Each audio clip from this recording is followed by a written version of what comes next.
합격은 공부하는 자가 아니라 자신만의 시스템을 구축하는 자의 몫입니다. 지식을 나열하지 마십시오. 채점관이 보고 싶어하는 답안을 제시하십시오.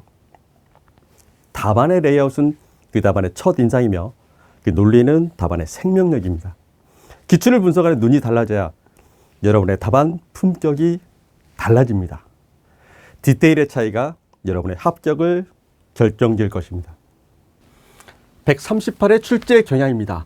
자, 137회 때는 총론과 콘크리트 비중이 매우 높았었습니다. 자, 그런데 전체적으로 가설 및 마감 공사까지 전 비중이 골고루 출제가 됐습니다. 그래서 기본기가 충실한 수험생에게 유리한 회차라고 보시면 되겠습니다. 전체적으로 총 4가지 형태로 분석을 했는데요. 난이도, 질문 유형, 그다음에 주요 공정, 합격 포인트입니다. 난이도는 136회와 거의 비슷해요. 137회 때 워낙 문제가 어렵다 보니까 이번 문제가 좀 더 쉬웠나 할 정도로 착각을 할 수가 있는데, 질문 유형을 뒤에 보면 엄청나게 질문 유형들이 많습니다. 그래서 그 항목을 실수하게 되면 감점이 많은 회차가 되겠습니다. 특히 이 항목 구분형 같은 경우는 기준을 하나씩 적으라는 거예요. 조건제 시험 같은 경우는 그 상황을 연출하면 되는데, 항목 구분은 아주 채점이 냉정하게끔 된다라고 보시면 될 것 같아요. 조건제 시험 같은 경우는 상황을 연계해서 가는 문제가 됩니다. 시공시라든가 초고층이라든가 이런 조건인데, 이번 문제는 그렇게 많이 출제가 되진 않았어요. 그리고 합격 포인트에서는 용어의 경우는 요즘은 중요도 있는 문제를 내지가 않습니다. 그리고 약술 형태로 추가적으로 지문이 더 길게끔 나오기 때문에 여러분들 이제 다독을 하셔야 될 것 같아요. 그래서 서브노트를 많이 만든다? 이거 별로 필요하지 않습니다. 시간이 아깝습니다. 오히려 정의를 반복하고 나서 대제목을 많이 보시는 게 좋습니다. 서술의 경우는 질문이 요구하는 내용들이 워낙 많았습니다. 그리고 제작, 운반, 조립 이런 것들이 하나씩 조건들이 있다기보다는 항목들이 하나씩 많았고요. 주로 이제 전종우 기법을 많이 쓰게끔 출제를 하신 것 같아요. 그래서 공정 흐름을 시각하는 방법이 가장 큰 핵심이다라고 보시면 될 것 같습니다. 약수령 문제 보도록 하겠습니다. 총 4가지 형태로 분석을 했는데요. 지난 회차의 경우는 총론 2주 출제하고 그리고 콘크리트가 1문제밖에 출제가 안 됐었습니다. 그런데 이번 회차는 콘크리트가 4문제 정도 출제가 됐고, 난이도가 높음에도 137회 때문에 약간 낮아 보일 수도 있었다. 그런데 막상 써보려고 하니까 13문제 어느 정도를 쓰겠다 이렇게 하다 보니까 착각 증세로 문제가 쉬웠다라고 보시는 분들이 생각보다 많은 것 같아요. 순수 용어가 8문제가 출제가 됐고, 자, 이 용어 안에서도 조건 제시, 항목 구분형이 구분이 되는데, 조건 제시가 4개나 출제됐어요. 포함되어야 할 안전시설, 샵드로잉에서, 그 다음에 작업시 위상, 시공관리 방안, 그리고 상당히 어려운 문제입니다. 생산시 관리 방안이에요. 그러니까 한중 콘크리트 준비를 했는데 제조할 때 관리 방안을 물어보기 때문에 생각보다 당황했을 수도 있겠고요. 항목 구분형은 한 문제가 출제됐습니다. 설치 기준 및 관리. 기출문제가 총 보통 7개 정도가 출제가 되는데, 이번 회차는 기출문제는 조금 작았어요.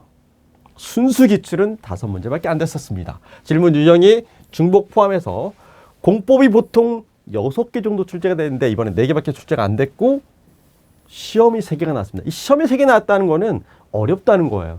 정확하게 안 적으면 점수를 안 주겠다는 거거든요. 자, 제도 2개, 구조 파트에서 2문제, 그리고 재료 파트에서 2문제가 출제가 됐습니다. 마찬가지로 주요 공정의 경우는 콘크리트가 4문제로 약간 올라왔죠. 그리고 총론이 조금 더 내려갔습니다. 보통 시험 문제를 어렵게 낼 때 총론 부분이 많이 올라가는데 총론이 조금 내려갔고요. 대신에 이제 콘크리트 부분이 올라왔습니다. 통기초는 요즘 용어에서는 거의 출제가 되고 있지 않아요. 그런다고 해서 공부하지 말라고 하는 게 아니라 비중이 조금 줄어들었다라고 보시면 될 것 같고요.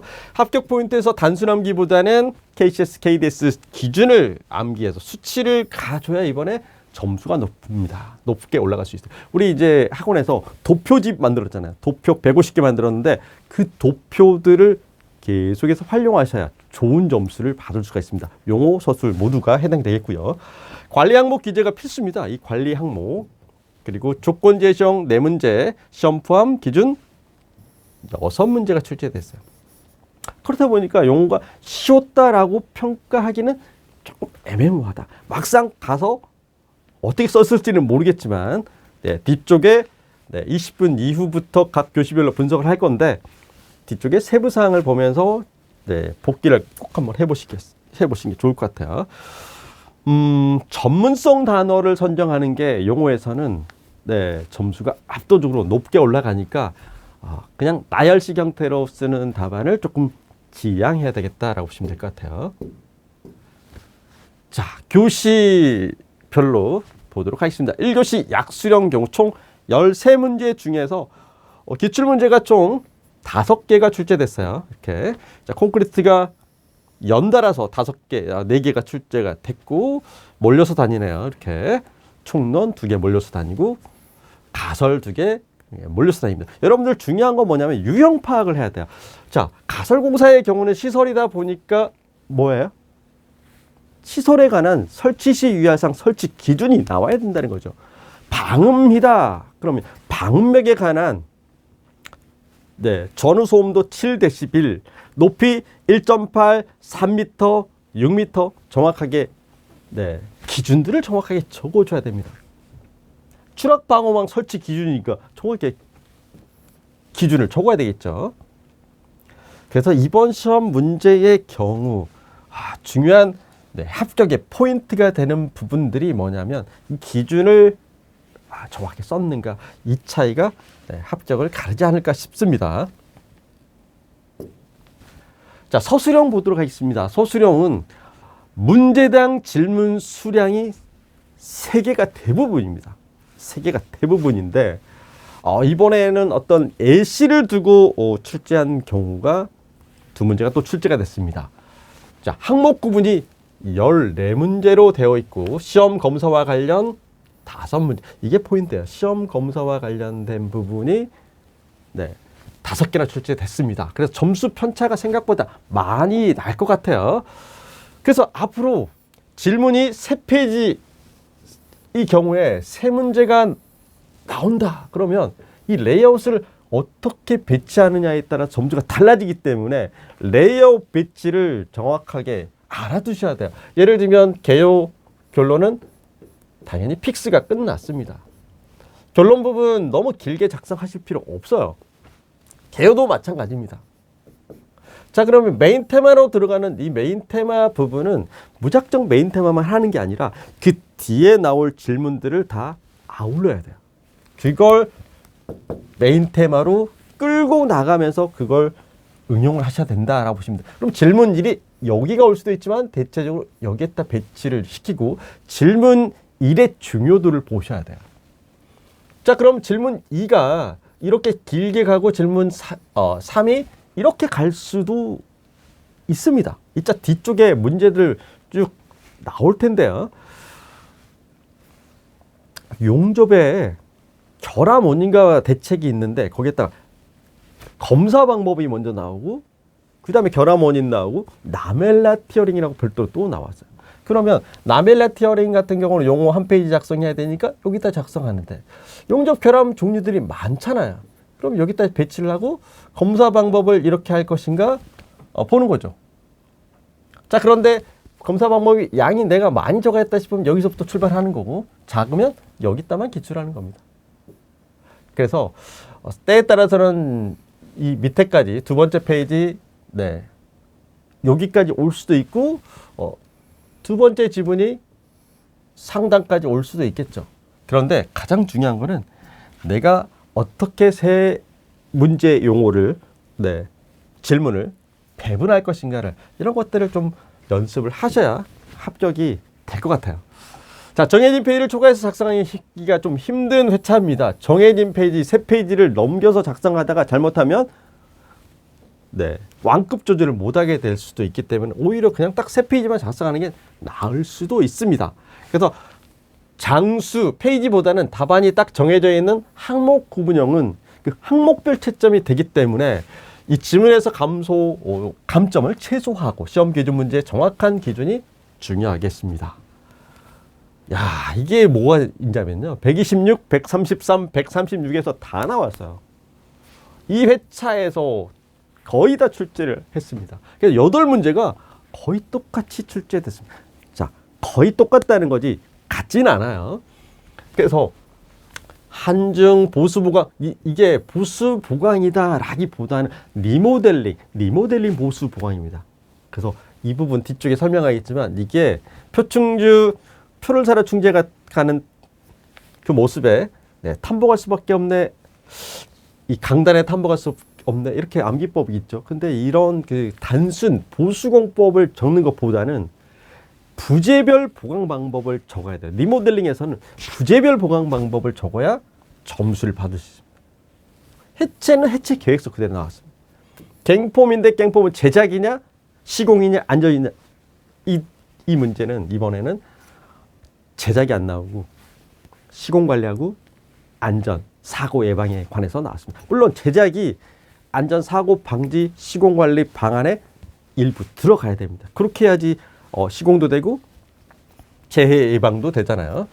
자, PC는 전체적으로 생산부터 해서 운반, 그다음에 뭐 조립, 품질 관리 계획 전체 다 나왔어요. 요즘 PC는 무조건 한 문제씩 이제 나올 수밖에 없는 구조가 되었습니다. 자, 그리고 용접, 이 스마트 부분도 뭐 계속해서 출제가 되고 있습니다. 그중에 안전과 연관된 문제가 연달아서 계속 출제가 되고 있고, 자, 사업관리 문제 이렇게 해서 같은 문제의 유사 문제가 8문제나 출제가 됐다는 거. 앞으로 다음 시험을 준비하실 때 잘 보시면 127, 8, 9 중에 하나를 유심히 잘 보셔야 되겠고 133, 136이잖아요. 그러면 와 진짜 어려운 137의 문제 한 번 더 봐야 될 수도 있을 것 같아요. 137회. 자, 요즘은 지난 회차에 안 나왔다 이게 중요하지 않아요. 이제는 문제를 변형을 시켜서 내기 때문에 출제를 지난 회차 했었어도 지문 자체를 변경을 합니다. 그래서 여러분들이 가장 중요한 거는 기출문제 유형 분석 책에 나와 있는 지문을 계속해서 보셔야 돼요. 그래서 내가 노트를 만약에 만든다. 그러면 그 대제목들을 점검을 해보셔야 된다는 거죠. 그러니까 예를 들면 용접 결함 원인과 방지 대책 문제를 만들었는데 이제는 용접 결함 원인과 방지 대책에서 검사 방법도 준비를 해야 되는 거고 또 용접 기량 테스트도 별도로 준비를 해야 됩니다. 그래서 여러분들이 이제 내가 노트를 하나 만들었으니까 이게 나오면 그대로 쓰겠다 이렇게 돼서는 합격이 안 된다라고 보시면 돼요. 단순하게 이것만 암기해가지고 쓰는 시험이 아니다라고 보시면 될 것 같아요. 그래서 오히려 기준 암기를 해놓는 게 더 현명한 방법입니다. 기출문제 많이 나왔어요. 18문제 중에 16문제가 출제가 됐습니다. 콘크리트가 여전히 제일 많이 출제가 되죠. 총론보다 더 많이 출제가 이번에 됐습니다. 네, 그리고 마감, 총론 순이죠. 질문 수량이 역대급으로 많았어요. 이게 포인트예요. 질문 수량들이 많았다. 이게 중요해요. 그러니까 종류, 특성, 저감 대책부터 해서 봐보면 이 질문들이 엄청나게 낼 수 있는 걸 그냥 다 냈다라고 보시면 될 것 같아요. 다만 이번 시험에서는 그 어려운 방안에 대해서는 출제를 안 했어요. 조치 방안 나오고 그 다음에 뭐 검토 방안 나오고 활성화 방안 나오고 방안이 거의 없어요. 방안 이렇게 해서 처리 방안 하나 나왔어요. 방안이 계속 나오면 사실 머리 아프거든요. 구체적인 방안을 멋지게 써야 되기 때문에. 자, 질문 유형 엄청나게 많이 냈습니다. 그런데 항목 구분형이 거의 대세예요. 대세. 엄청나게 많이 나왔고 조건 제시형이 조금 현장 분들한테 조금 유리한 문제인데 조건 제시형은 별로 없었습니다. 자, 그리고 이제 고령화에 따른 사고 예방 이런 것들 같은 경우는 제가 건설 뉴스에서도 막 다뤘잖아요. 외국인 제도라든가 그 다음에 스마트 관련 내용들이 이 고령화에 따른 대책을 제시할 수 있는 그런 문제들이었습니다. 자, 그 다음에 합격 포인트 보도록 하겠습니다. 여전히 영어와 똑같이 KCS 기준 수치가 가장 중요하다라고 보시면 될 것 같아요. 우리 영어책에 보시면 일반 기본적인 다른 뭐 용어책들이 많이 있는데 진짜 책 엄청나게 두껍잖아요.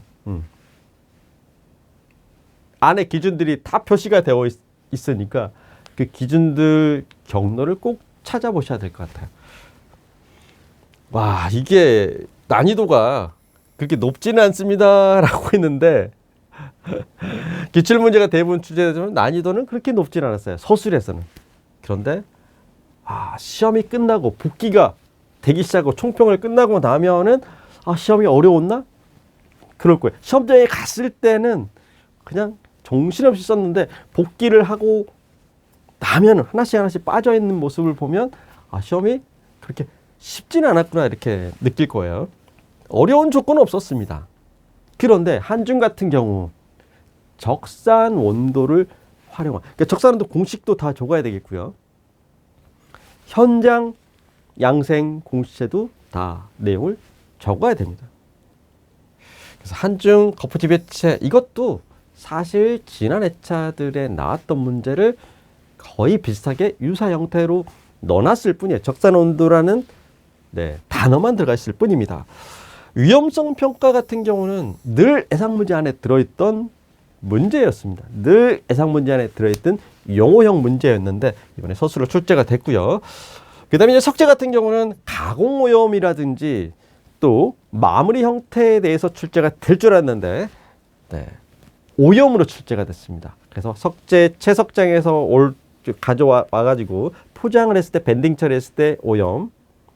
그런데 이번 석재는 시공시라고 나왔기 때문에 앞의 내용은 너무 많이 적을 필요는 없습니다. 자, 이때 현장 가공을 많이 하기 때문에 현장 가공에 관한 것은 시공시에 들어간다라고 보시면 될 것 같고요. 경량철골 천장 이런 것들 같은 경우는 완전 현장에서 늘 보던 거고 늘 하던 거인데 해필이면 지금 딱 하고 있었을 때 출제가 됐다.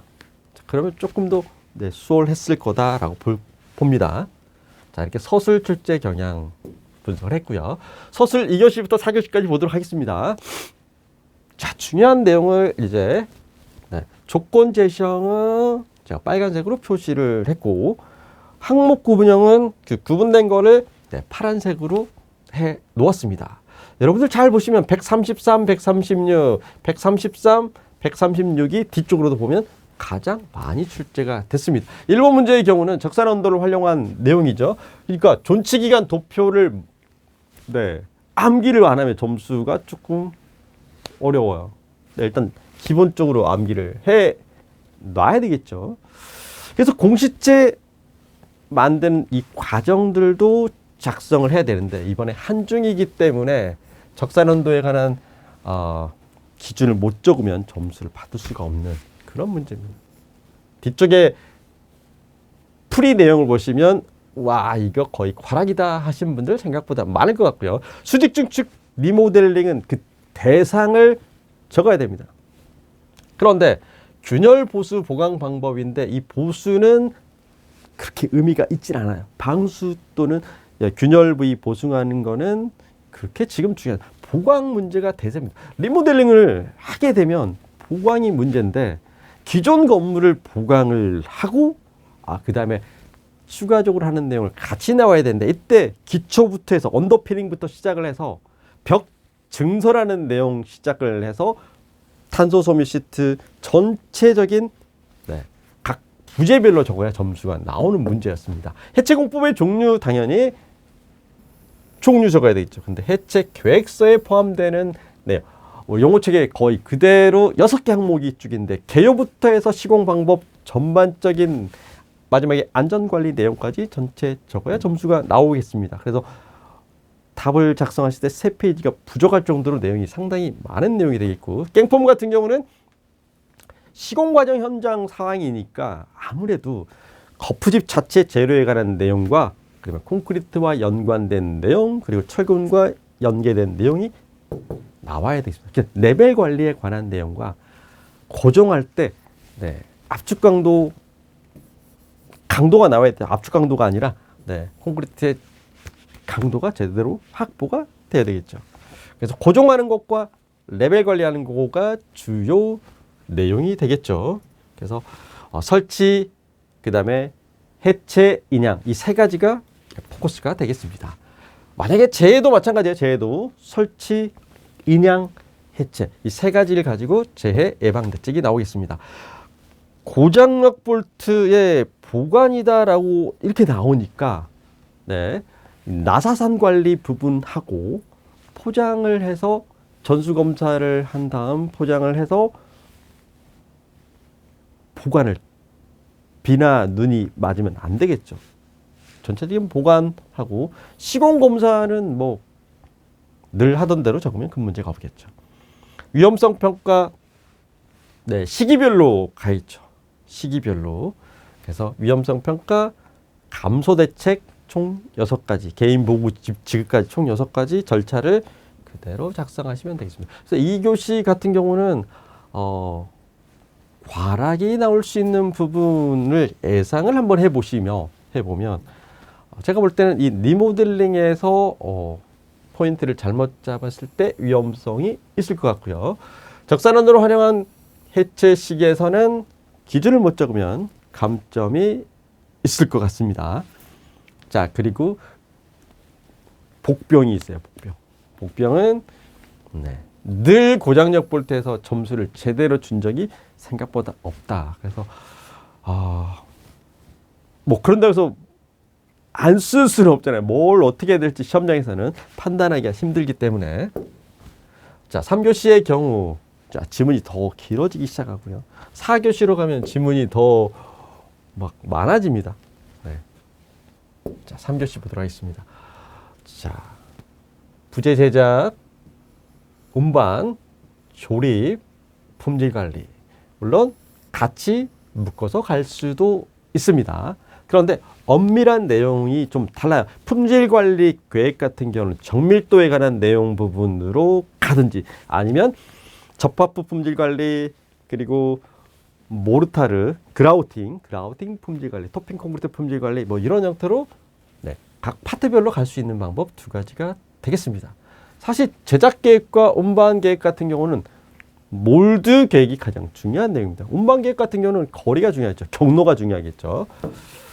용접부 검사 방법이 원래는 이쪽으로 제일 나중에 제일 뒤로 나와야 되는데 네, 시험 문제가 라멜라 티어링 먼저 안 나오고 라멜라 티어링이 나중에 나오다 보니까 네, 검사 방법이 먼저 나왔네요. 그래서 용접 검사 방법은 착수 전증 후로 구분이 됩니다. 투구에 모자를 쓰고 용접봉을 두고 운전하는데 그 모습이 왜 저리도 비참하나 방추 자침 그 내용을 다 적는 내용이었어요. 결함의 종류는 표면 결함, 내부 결함, 형상 결함 그대로 적는 거고요. 추가적으로 네, 모살 용접의 각장 부족과 그 다음에 기타 라멜라 티어링 네, 여기 뒤에 라멜라 티어링 나오죠. 그리고 또 목 두께 부족 이렇게 총 13가지 네, 결함에 관한 내용들에 대해서 원인과 방지 대책 라멜라 티어링은 별도로 네, 원인과 방지 대책 이렇게 출제가 됐습니다. 시멘트 모르타르 발음 공법의 시공 절차는 일단 파트별로 접근할 수도 있겠지만 시공 절차의 경우는 당연히 초벌, 재벌, 정벌입니다. 물론 앞에 바탕 처리도 있고 뒤에 양생도 있고 하지만 기본 초벌, 재벌, 정벌 그리고 발음 두께 기준을 적어야 감점이 좀 덜 하겠습니다. 마찬가지로 또 부재별로 갈 수도 있어요. 그러나 보통 우리가 네, 벽, 내벽, 외벽, 천장을 기준으로 4가지를 가지고 가고 있어요. 그래서 대규모 공사에서는 발음 공법 바닥에서는 잘 하질 않죠. 대규모에서는 타설을 이용해서 많이 가는데 그래도 아직까지 소규모 공사에서는 네, 바닥에서 미장을 합니다. 그래서 바닥의 경우는 너무 많은 분량이 없어도 된다. 중요한 건 내벽과 외벽을 구분을 또 해 놔야 되겠습니다. 천장 매장은 조금 잘 안 하죠. 요즘 추세가. 그래서 시공 절차는 초벌, 재벌, 정벌 그리고 라스 발음 누락하면 안 되겠죠. 라스. 고령화에 따른 문제점. 자, 이거는 뭐 여러 가지로 접근할 수가 있습니다. 뒤쪽에 제가 분석을 해놨는데 외국인 제도도 들어가 있겠고 스마트 건설도 들어가 있겠죠. 전반적인 현 상황에 대해서 설명을 하시면 될 것 같고요. 뭐 6번 문제 그대로 응용이 충분히 가능한 문제가 되겠습니다. 5번 문제는 파트별로 적용 대상, 감점 요소죠. 적용 대상을 구분을 해야 됩니다. 이거 법규적인 부분이라서 이거를 잘못 적었을 때는 네, 감점이 좀 많이 될 것 같아요. 그래서 감점이 생각보다 많게끔 될 문제가 5번 문제가 될 것 같습니다. 뭐 기타 나머지 부분도 뭐 개인 성향에 따라 좀 달라질 수도 있는데 이런 거는 감점을 받을 수가 없는 문제예요. 그러니까 이런 문제는 그냥 무난하게 그냥 쓰면 될 문제입니다. 그냥 내가 아주 잘 맞으려고 하지 않고 아주 못 맞지는 않겠다 하면 그냥 얻어 먹는 겁니다. 이런 거는 그냥 쓰는 거예요. 그런데 감점이 나오는 건 정확하게 대상 모르는데 이걸 괜히 건드렸어. 그러면 아주 심각한 문제가 되겠죠. AI 기반 이런 것들도 감점이 별로 없어요. 고점이 엄청 많든지 하지 감점은 별로 없습니다. 이런 것들 같은 경우. 그런데 철고 용접부에서 검사 방법을 못 쓰면 감점이 엄청 심하게 나오겠죠. 그래서 감점 없는 문제를 골라주는 것도 중요한 문제가 되겠습니다. 4교시 문제에서 가장 어려웠던 문제가 1번이었지 않을까 싶습니다. 인장시험 총 5가지가 있는데 확인시험과 인장시험으로 갔습니다. 인장시험과 확인시험으로 구분을 했습니다. 그리고 누수 경로별 방수 처리는 슬러리홀에서 시공이니까 우리가 슬리브 묶고 하는 내용, 철근에다 미리 묻어놓는 내용, 그 내용입니다. 거기에서 트럼펫 부분에서 새는 부분인가, 어센가 홀 자체 내에서 새는 문제인가, 벽체에서 새는 문제인가, 이런 부분들은 그대로 교재에 나와 있는 내용 가시면 되겠고, 매스 콘크리트 같은 경우는 준비할 사항 같은 경우는 당연히 타설 현황 관련된 모든 내용들을 준비를 해야 되겠죠. 발생 종류, 내부, 외부 구성으로 구분을 하시면 되겠고, 필수 아이템들이 있어요. 필수 아이템. 저발열 시멘트, 그리고 수화 발열차 공법, 초지연제를 이용한 수화 발열차 공법, 리프트 분할 타설 공법, 프리쿨링, 파이프 쿨링, 온도 철근, 균열, 유발 줄눈. 이 딱딱 아이템들이 딱 정해져 있습니다. 이런 것들은 못 적으면 아예 감점이 나오는데 매스 콘크리트는 거의 대부분 모든 수강하신 분들이 그냥 기본 필수 코스이기 때문에 이건 뭐 그냥 넘어가야 돼. 감점이 이게 좀 심하게 나올 수도 있을 것 같고요. 이번 문제 같은 경우도 건전도 시험 같은 경우도 뭐 거의 못 적으신 분이 없을 정도로 늘 하던 문제고, 가장 중요한 기초공사에서 한 문제 가장 중요한 문제다라고 늘 준비했던 문제이기 때문에 3번 문제도 그냥 감점은 아예 없을 것 같고요. 석재공사 같은 경우도 아예 노리고 준비했는데 해필이면 오염 발생이 나왔어요. 가공이라든가 주변 마감 공사라든가 이렇게 나오면은 아주 쉽게 갈 수가 있었는데 정말 오래간만에 오염에 관해 나왔습니다. 그래서 습식이 대부분인데 건식도 실런트 부분에서 오염이 있기 때문에 건식도 조금은 적어야 되겠죠. 그래서 석재 자체에 대한 오염과 시공 과정, 그리고 양생 과정에 관한 오염에 대해서 쓰시면 되겠고, 당연히 가공, 시공할 때 가공도 당연히 적어야 되겠습니다. 출공사에서 공장 제작 품질 관리 사항과 공장 제작 품질 관리 사항은 IPT에 관한 내용이 되어 있고, 현장 반입 절차 같은 경우는 공장에서 했던 대로 와서 야적하고 검사하는 내용이 추가적으로 들어가시면 됩니다. 그래서 개인적으로 볼 때는 뭐 4교시 같은 경우에서는 감점이 나올 수 있는 부분이 뭐 1번 정도가 되겠고요. 나머지 부분은 아무거나 선택을 해도 큰 문제가 없지 않을까 싶습니다. 그리고 현장분들 같은 경우는 이제 경량철골에 관한 거는 늘 하던 문제라서 부재 구성 자체에 놓치지 않았을까 싶습니다. 그래서 인서트부터 시작하고 달대 당연히 들어가야 되겠죠. 그 다음에 반자틀 바지 당연히 들어가 있고, 캐링 찬넬, 엠바 당연히 들어가야 되겠죠. 그리고 마감재가 여러 가지가 있죠. 특히 3가지가 있습니다. 무기질 계열과 그 다음에 PVC 계열, 그리고 금속 계열, 딱 3가지가 있는데, 그것도 뭐 이제 현장분들 같은 경우 현장도 뭐 여러 가지가 있겠는데요. 그래서 제가 볼 때는 1번 문제 빼놓고는 무난하게 다 작성을 하지 않았을까 싶습니다. 자, 이렇게 해서 총 약 20여 분 정도 여러분들 그 전체 출제 경향에 대해서 쭉 설명을 했고요. 각 교시별로 아주 짧게 한 10분씩 전체 세부 분석 하도록 하겠습니다. 1교시 분석입니다. 난이도 분석, 질문 유형, 합격 포인트가 있는데요. 한 문제씩 1분만 해도 13분이 되기 때문에 가장 핵심적인 내용만 가도록 하겠습니다. 지난 회차 같은 경우 이제 콘크리트 한 문제가 출제됐는데 이번에 4문제가 출제됐고요. 그리고 아무래도 중요도 부분이 조금 낮은 문제가 출제가 됐기 때문에 생각보다 정확성 있게 쓰는 게 좀 힘들었지 않을까 싶습니다. 한 문제 빼고 전체 교재에 있긴 한데 그런다고 다 예상 문제가 아니죠. 그래서 실제 예상 문제는 생각보다는 제가 볼 땐 별로 없었어요. 질문 유형 같은 경우는 항목 구분형 하나, 그리고 조건 제시형이 4개가 출제됐기 때문에 여기에서 점수 편차가 좀 발생하지 않을까 싶습니다. 자, 문제 1번의 경우는 가장 중요한 게 시설이기 때문에 기준이 나와야 됩니다. 그래서 설치 기준에 관한 문제가 채점 포인트지 않을까 싶고요. 당연히 종류는 적어야 되겠죠. 가점 부분은 특정 공사 사전 신고 그리고 소음 진동에 관한 내용입니다. 그게 우리 교재 뒤쪽에 별도로 나와 있죠. 자, 두 번째 문제도 시설물과 관련된 부분인데 이게 설치 방법 및 기준에서 상세도가 안 나오면 점수가 당연히 안 나오겠죠.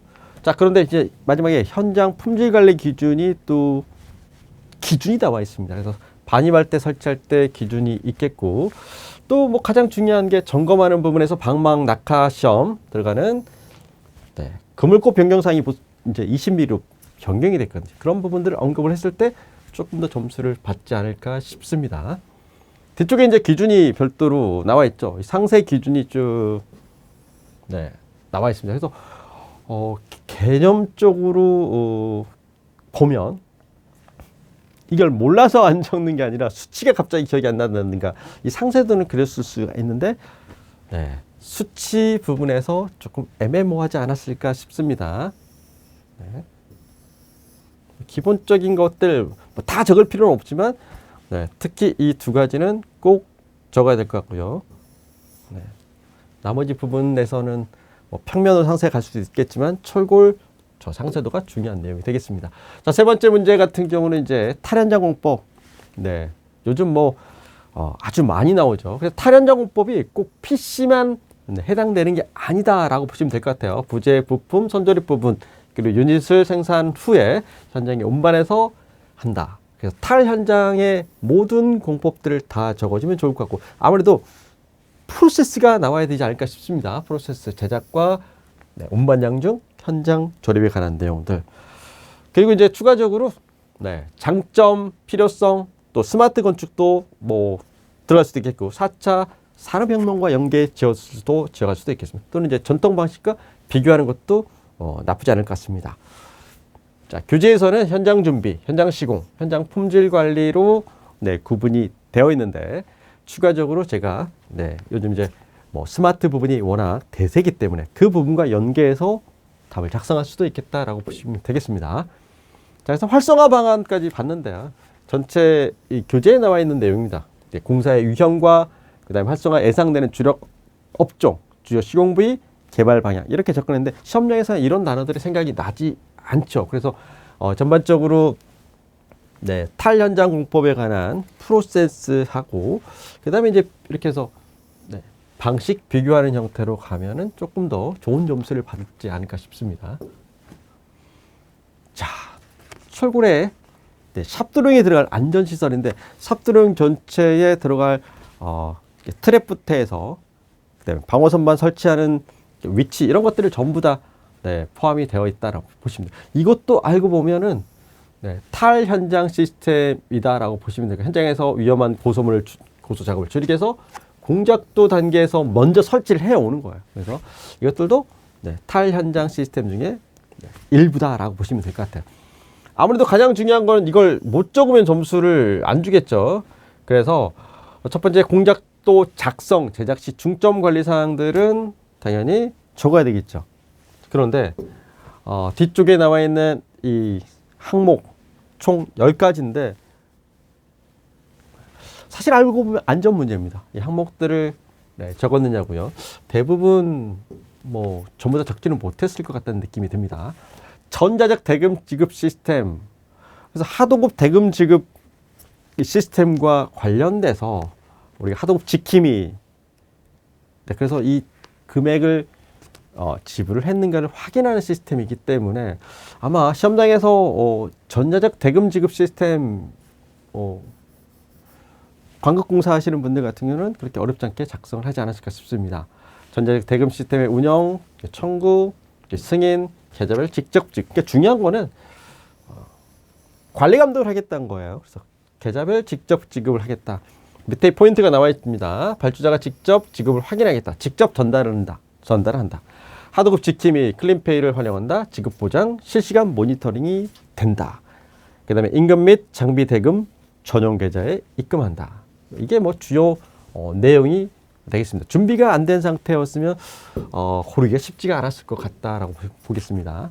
그래서 이제 대표적인 시스템 명칭과 운영 주체를 구분을 해 놓았습니다. 정부, 지자체, 민간, 공기업으로 구분을 해 놓았는데 지금 이제 우리가 가장 기본적으로 하고 있는 하도급 지킴이, 조달청, 공공공사 범용 시스템 이 부분에 대해서 언급을 좀 해야 되지 않을까 싶습니다.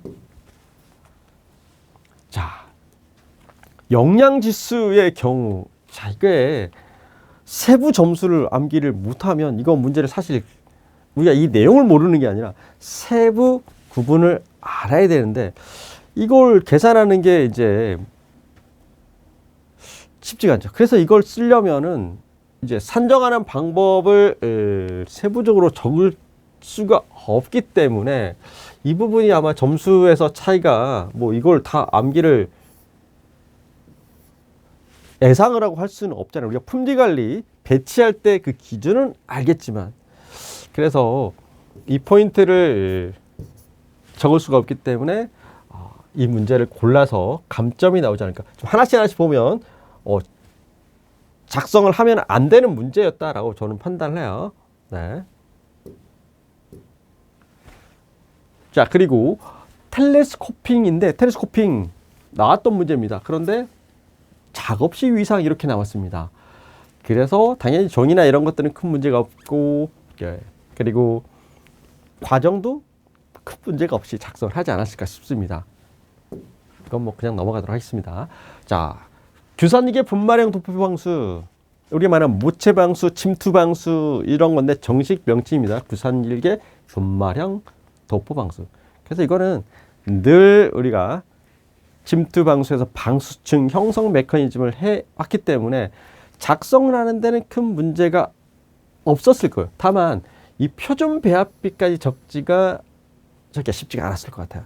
요 부분에서 고득점을 맞아야 되는데 이거는 쉽지 않았을 것 같고 감점 요소는 없어요. 그래서 감점 요소는 없기 때문에 이 작성 포인트에 봤을 때는 방수층 형성 메커니즘 그림과 과정만 나오면 큰 문제가 없을 것 같습니다. 그래서 파트별로 바탕처리 재료, 도포, 그리고 양생으로 구분해 놓았기 때문에 이런 부분에 대해서는 뭐 내용을 적든지 또는 특징을 적든지 큰 문제는 없었을 것 같아요. 또 여러분들이 가장 잘하는 거 뭐예요? 모르면 시공시 유의사항이죠. 모르면 시공시 유의사항.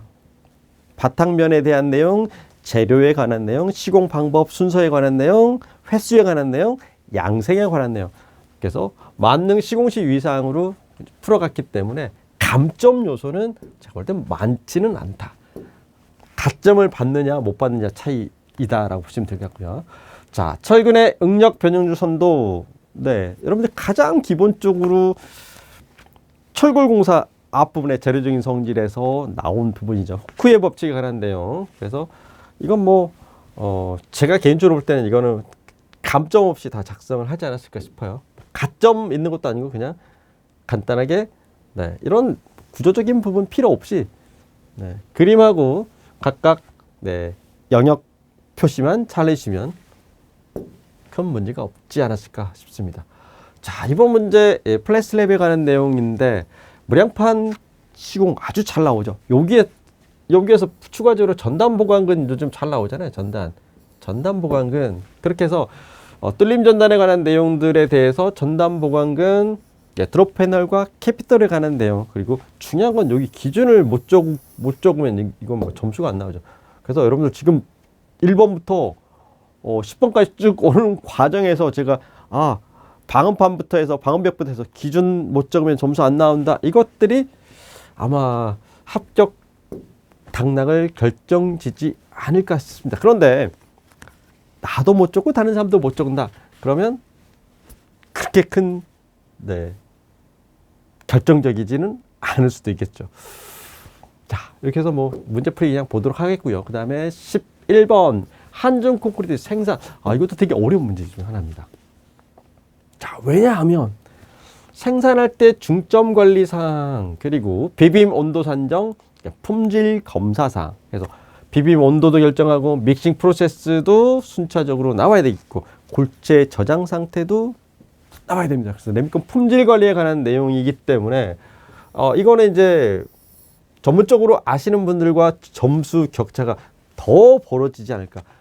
대충 적었다가는 이건 거의 과락 수준으로 떨어지지 않을까 싶습니다. 여기서 점수 편차가 좀 많이 나지 않을까 싶습니다. 그래서 1교시 문제가 기준 못 적으면 점수를 아예 못 받게끔 되어 있는 것들이 곳곳에 숨어 있는 게 포인트가 되겠습니다.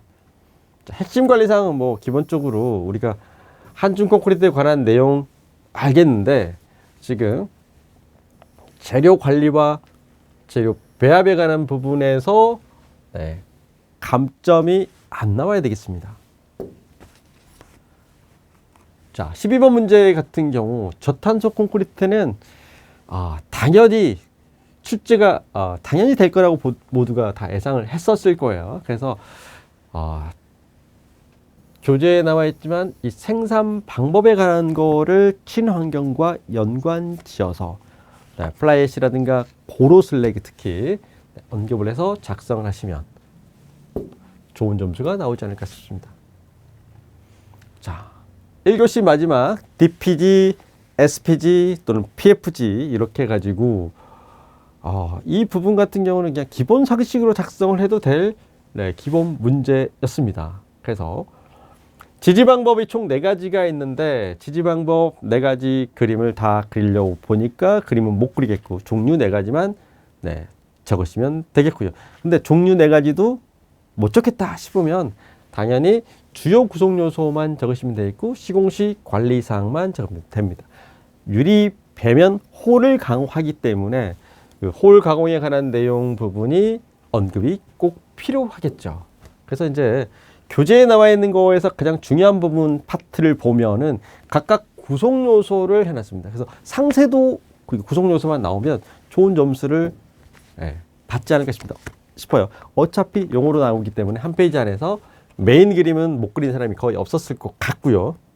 종류를 적다니 내용이 많으니까 당연히 특징과 유의사항만 적으면 됩니다. 그래서 이런 용어 문제의 경우는 고득점과의 차이가 뭐냐?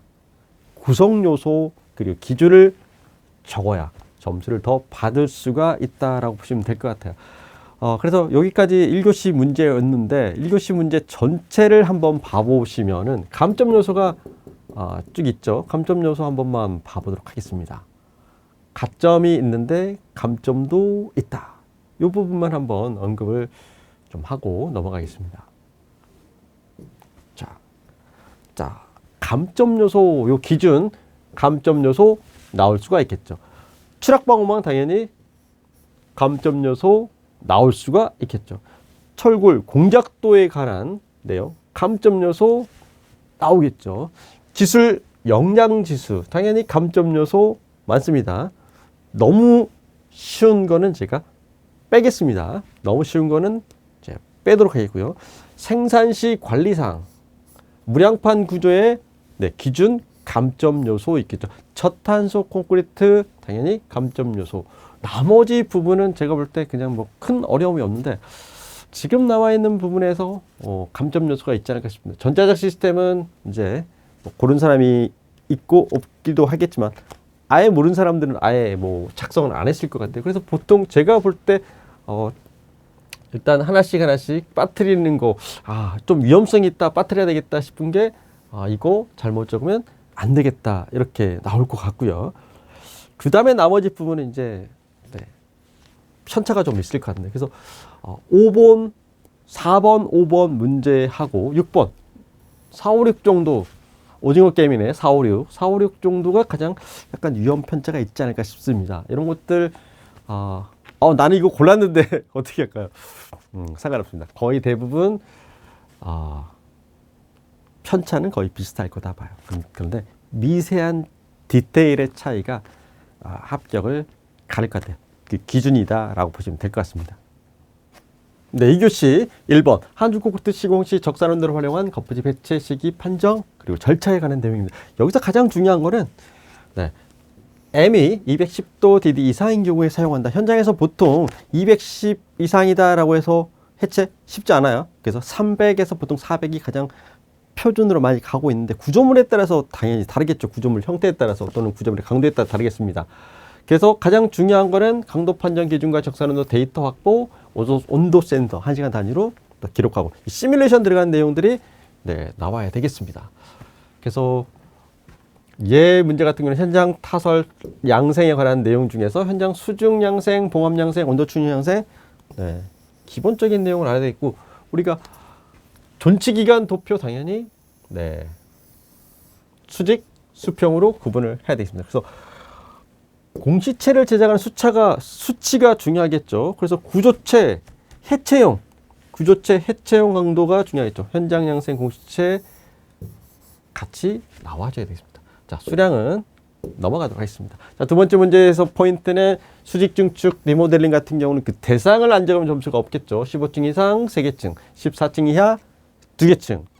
자, 가장 중요한 거는 표층지는 보수인데 보수보다도 보강을 많이 적어야 됩니다. 그래서 부재별로 언더패닝, 벽체, 기둥, 바닥판, 그 다음에 구조부재, 철거, 안전조치 사항까지 가줘야 됩니다. 특히 벽체 추가 증설하는 부분들이 많이 생기죠. 우리가 리모델링 하려다 보면 구조 변경을 많이 해야 되기 때문에 이런 부분들이 네, 합격의 포인트지 않을까 싶습니다. 자, 문제 3번 해체공법 종류는 그대로 적으시면 되는데 해체 계획서에 관한 내용이 나와야 됩니다. 그래서 개요 준비 단계, 설비, 이동, 철거, 보호하고 순서, 작업 순서 당연히 나와야 돼요. 해체공법, 구조, 안전계획, 그리고 안전관리대책, 환경관리까지 항목 6가지를 다 적어줘야 점수를 받을 수가 있습니다. 그래서 추가적으로 BIM 관련 사전 시뮬레이션에서 해체하는 것들 이런 것들도 뭐 특화의 하나가 되겠습니다. 여러분들 이제 앞으로 합격을 하려면은 스마트 관련 AI 관련 내용들을 꼭 적어줘야 될 것 같습니다. 자, 문제 4번 깽폼 시공 시 현장 관리 상황 그리고 재해 예방 대책에 관한 내용입니다. 현장 관리 사항이기 때문에 아무래도 고정 부분하고 내부의 관리가 중요한 내용이 되겠습니다. 물론 제작 시 고려 사항도 재해 예방에 들어갑니다. 설치 시 예방 대책도 재해 예방에 들어가고 중요한 건 해체 인양할 때 가장 많이 사고가 나기 때문에 이런 부분들이 네, 파트별로 구분을 해야 되겠고 필수 아이템은 당연히 네, 적어야 되겠죠. 네, 필수 아이템 놓치면 이거 현장 느낌이 아니다 이렇게 판단할 수가 있을 것 같아요. 자, 그 다음에 5번 문제의 경우 고장력 볼트의 보관과 시공 검사 예방으로 나왔습니다. 그래서 이 문제 같은 경우가 가끔가다 까락까락이 되게 많습니다. 뭐 이걸 못 적은 게 아니라 여기에서 보관 원칙이라든가 미개봉 유지하고 우천시 관리 나사사 안보 이건 뭐 거의 대부분 적었을 건데 추가적으로 이 검사 방법에서 TS 볼트와 고장력 볼트를 구분을 해가지고 적어주셔야 되는데 이 부분을 놓쳤을 때 약간의 감점이 나오지 않을까 싶습니다. 자, 그 다음에 문제 6번의 경우는 위험성 평가에 대한 종류 절차 감소 대책 이렇게 나왔습니다. 종류는 당연히 안 적으면 감점이 많이 나와요. 그래서 정기평가, 수시평가 또는 최초 또는 신규 평가에 관한 내용 당연히 나와야 되겠고 교재에 나와 있죠. 순서대로 사전준비 위험 파악하고 추정하고 결정 감소 대책 실행하고 최종적으로 기록 보관 데이터 공유하는 내용으로 평가표가 있죠. 그 평가하는 방법들을 다 적어도 되는데 일단 중요한 거는 위험 감소 대책에 대한 내용을 세부적으로 못 적으면 대충 적으면 이 단계별로 안 적게 된 경우 네, 감점이 좀 심각하게 많이 나오지 않을까 싶습니다. 자, 3교시 문제 보도록 하겠습니다. 전체적인 그 변수가 될 수 있는 교시 중에 하나가 되겠습니다. 그리고 질문 유형도 아주 다양하게끔 많이 나왔습니다. 그래서 감점 최소화다라고 했는데 사람마다 종류가 조금 다르기 때문에 세부적으로 내용 보도록 하겠습니다. 자, 질문 유형에 대해서는 대부분 항목 구분형이 나왔고 조건 제시형 항목 구분, 조건 제시형 순수 이렇게 구분을 할 수가 있겠습니다. 그래서 조건 제시형의 경우는 조건이 들어가도 그냥 쓰면 되는데 항목 구분은 딱 그 항목을 못 적으면 감점이 심각하게 되기 때문에 유형은 항목 구분이 좀 더 쉬운 것 같아 보이지만 답을 작성했을 땐 정확도에서는 항목 구분이 조금 더 작성하기가 더 까다로울 수도 있습니다. 자, 요즘 이 PC 전체적인 그 품질 관리까지 쭉 나오는데 일단 이런 것들 나오면 이 프로세스가 안 나오면 안 돼요. 그래서 접합부 뭐 구조 메커니즘 나와도 되겠고 또는 제작 과정에 관한 전체 프로세스를 해놓고 가도 큰 문제가 없겠습니다. 그래서 각 항목별로 큰 문제 없이 뭐 작성했으리라 보겠습니다. 자, 여기서 이제 검사 방법이 먼저 나왔어요. 결함의 종류 그리고 라멜라티어링 현상의 원인 방지. 그래서 질문이 너무 많아가지고 몰라서 적는 게 안 적는 게 아니라 질문이 너무 많아가지고 조금 애매모호했겠죠. 그래서 검사 방법에서는 용접 전중 후 착수 전중으로 가주시면 되겠고 표면 결함, 내부 결함, 형상 결함 두 번째 페이지. 라멜라티어링은 별도로 작성을 하시면 되겠습니다. 작성 분량 때문에 조금 시간이 좀 많이 걸렸을 것 같아요. 자, 문제 3번. 시멘트 모르타르 바른 공사 진짜 오래간만에 출제됐습니다. 96회 때 출제되고 진짜 오랜만에 출제됐습니다. 물론 바닥 미장도 103회 때 출제되고 아직까지 출제가 안 되고 있습니다. 그래서 미장 공사가 생각보다도 출제가 좀 안 되는 편이죠. 자, 요구 조건 중점 관리 이제 전체 교재에 나와 있는 벽체 바탕면의 요구 조건 중점 관리 사항을 그리되 재료의 요구 조건도 당연히 적어주시는 게 좋겠죠. 그래서 기준으로 볼 때는 초벌, 재벌, 정벌 안 적으면 점수가 일단 감점이 많이 될 것 같고요. 현장 느낌으로 걸리면 이질제 접합 부위 그림이 나와야 되겠죠. 모서리 코너 부위 보강하는 거. 추가적으로 라스 내용 안 나오면 감점이 좀 많이 나올 것 같아요. 그래서 전반적으로 원인은 재료, 시공, 환경 쪽으로 접근하시면 되겠고 대책은 전중 후 기법으로 가는 게 가장 무난한 방법 중에 하나입니다. 지금 교재에 나온 내용들은 파트별로 바탕, 모르타르, 배합부터 해서 쭉 순차적으로 나와 있는데 교재 내용을 다 적기에는 3페이지가 부족하죠. 그래서 될 수 있으면 전중 후 기법으로 사용을 하는 게 조금 더 작성하기가 수월했을 거다라고 보고 있습니다. 자, 이 문제의 경우는 공부를 안 해도 쓰는 문제라서 뭐 해설을 하는 의미가 크게 없습니다. 그래서 전반적인 사회 변화에 대한 내용, 문제점에 관한 내용들을 어떤 정답이 정해진 거가 아니기 때문에 소견대로 작성을 하시면 큰 문제가 없을 것 같은데 중요한 거는 스마트 건설 AI 외국인 노동자와 관련된 내용들을 언급을 하면서 적어야 점수를 좀 더 좋은 점수를 받을 수 있을 것 같아요. 그래서 밑에 중요한 내용을 구분을 해 놓았습니다. 요즘 뭐 건설 쪽 말고도 다른 자영업자 분들도 이 외국인 노동자에 대한 그 정책 기본 내용들이 상당히 중요한데 그와 관련되게끔 운영을 하면 뭐 좋은 점수가 나오지 않을까 싶습니다. 자, 이 문제는 감점이 상당히 많은 문제 중에 하나입니다. 여기 대형 중요공사에 관한 내용들을 기준을 적어달라고 딱 아예 못을 박아놨기 때문에 이거 같은 경우는 감점이 생각보다 심각하게 많이 나올 수 있는 문제다라고 보시면 될 것 같아요. 자, 안전사고 예방을 위한 이게 계속해서 나오고 있습니다. 그래서 그림을 좀 멋지게 그려놓고 가야 되는데 매번 다음 시험에도 나올 수 있는 문제가 되겠습니다. 그래서 당연히 단계대로 작성을 해야 되겠죠. 설계, 계획 단계, 시공 단계로 가야 안전사고 예방을 할 수가 있겠고 지금 밑에 구분을 3단계로 구분을 해 놓았습니다. 그래서 뭐 이런 부분들은 어떤 답안이 정형화된 답안이 아니기 때문에 점수 편차가 막 그렇게 심하고 감점이 심한 문제가 아닌 것 같아요. 자, 풀이는 넘어가도록 하겠습니다. 워낙 내용이 많기 때문에 넘어가도록 할게요. 네. 자, 4교시 보도록 하겠습니다. 전체 가장 결정적인 교시입니다. 사실 알고 보면은 점수 편차가 어마어마하게끔 많이 벌어질 수도 있다. 파트 구분을 정확히 못하면 생각보다 쉽지가 않을 것 같아요. 그리고 지문이 수량이 좀 많고 딱 대상이 정해졌기 때문에 정말 시간 안배를 잘 해야 될 그럴 교시였습니다. 자, 4교시 보도록 하겠습니다. 전체적으로 모두가 항목 구분형 형태로 나왔고 문제 1번의 경우가 난이도가 가장 높은 문제가 되겠습니다. 그리고 나머지 문제는 난이도가 거의 하 등급 같아요. 사실 하 등급 하긴 좀 그런가요? 그래도 다른 교시에 비하면 1번 문제 빼놓고는 그렇게 난이도가 높지 않은 것 같습니다. 문제 1번.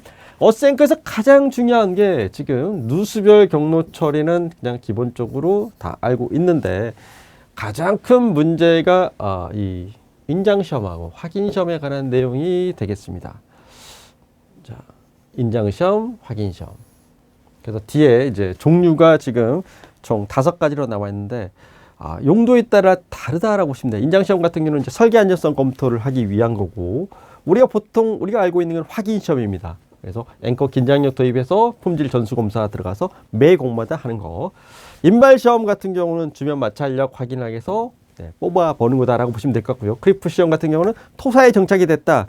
그러면 안정성을 봐야 되기 때문에 소성 변형을 확인하는 겁니다. 리프트 옵션에서 잔존 앵커령 확인해서 최종적으로 우리 건축 쪽보다는 유지관리 쪽을 하기 위한 토목 사면의 옹벽 같은 경우 적용할 때 보통 한다라고 보시면 될 것 같아요. 자, 주요 시험 이것도 넘어갈게요. 1번 문제가 가장 감점이 좀 심할 것 같고요. 2번 문제는 뭐 총평할 의미가 없어요. 그래서 파트별로 그대로 나와 있는 것만 적으면 되겠습니다. 자, 말뚝공사 이것도 뭐 그렇게 의미가 있진 않아요. 그 대상별로 전체 결합 유형을 작성을 해야 되죠. 뭐 이 문제는 가장 또 이번 회차 중에 또 가장 기본적인 문제지 않을까 싶습니다. 건전도 시험 같은 경우도 용어로 모두가 예상하는 문제이기 때문에 고득점이라기보다는 얘는 감점 자체가 크게 좀 많지는 않을 것 같습니다.